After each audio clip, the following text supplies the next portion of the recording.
It's that time in the show where we check in with the livestock markets with our livestock marketing specialist, Dr. Derrell Peel. And Derrell, wholesale box beef prices have risen quite sharply in the past few months. So what's driving that?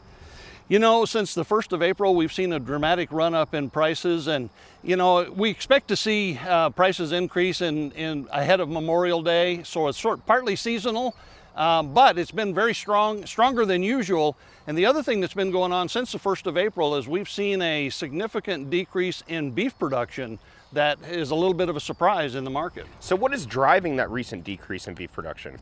Well, you know, over the last year or so, fed beef production has stayed high, actually has increased year over year last year, and coming into this year was doing that.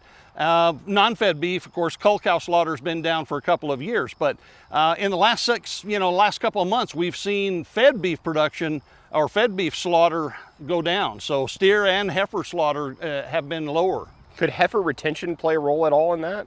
Well, I suspect it is. We don't really have any confirmation yet that that's happening, but the steer slaughter is also down, and that's the part that's been a bit unusual here in the last few weeks.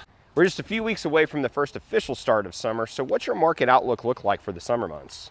Well, as we go into summer, you know, we've had extremely strong markets. We've continued to set record high prices for cattle.